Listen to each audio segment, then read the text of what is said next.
What's up, guys? Back with another video. We're going to be talking about what I want to see from the next era of James Bond. Let's get into the video. The first thing I want to see is a brand new director each movie to make it way more different from the last movie, just like Mission Impossible was doing before they added Christopher McQuarrie, which he should also direct a Bond movie. But I'm also thinking someone like John Krasinski or Chris Nolan or Andy Serkis, Guy Ritchie, or Joseph Kosinski. They're all really good directors, and I think it would be really cool to see a Guy Ritchie type film for James Bond. It would be very different. I also want to see brand new settings for the James Bond series, not going back to Italy. They can go back to Italy, but just don't go back as much as Daniel Craig's or the last James Bond did, because a lot of them took place in Italy or went to Italy for a long period of the film. So maybe go like Shanghai again, because that was really cool, or Dubai, or Philippines, or even Canada, or like Antarctica, or something like that. The other thing that I want to see is a new composer and a cinematographer each movie. Roger Deakins in Skyfall was so amazing. It was one of the best filmed Bond movies ever, if not the best. And Spectre was just, I thought that was a pretty ugly movie, but it had I forgot the guy's name. Von Hoyt, I think is his name. He works with Christopher Nolan all the time, but there should be like new composers each movie, like Hans Zimmer, even though he just did No Time to Die. Maybe something like the guy who did Grand Budapest Hotel, which I think he'd make a pretty good James Bond composer. But yeah, I'd also like to see more planned out story arcs for Bond, and for the next couple of movies, I'd like to see more like a better arc and like a more planned out arc. So like if they were making a trilogy, it would be more planned out and they'd know what they're doing, instead of like just going Casino Royale, then Quantum of Solace, and then Skyfall, which are completely different movies altogether, and Spectre, No Time to Die. They didn't really fit together that well, but they should have a more planned out arc and a more planned out story for the next couple movies that they're gonna make. The next thing that I want is for them to not make Bond perfect. I want him to lose fights and not rely on luck. I also want him to be kind of a failure at some of his jobs, like, because he should mess up a lot, just like Daniel Craig did in the first one. But he also did a lot well, and he did a lot better than most of the agents. So I'd like to see him struggle a little bit more. Next thing is, don't give Bond his DB5 right in the first film, just like out on display.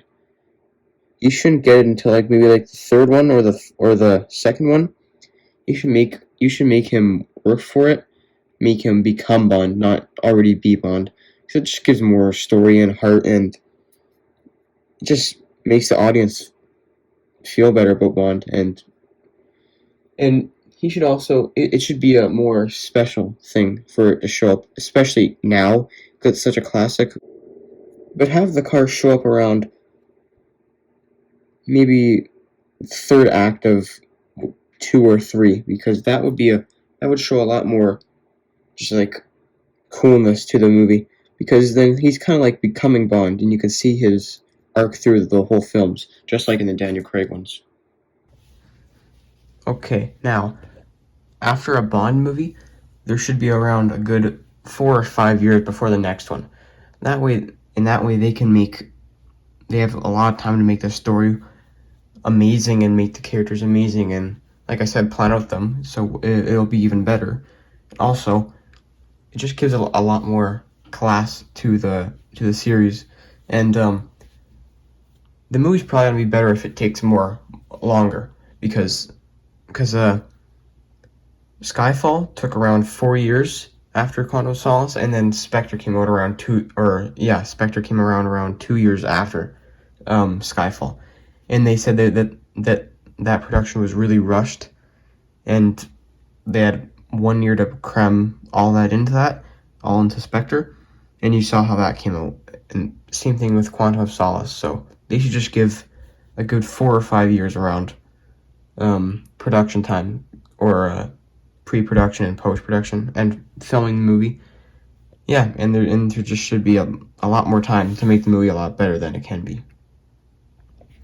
This might be a weird request, but I want the movies to be shot in 4:3 aspect ratio. It looked pretty, I think it would look really cool for like a modern um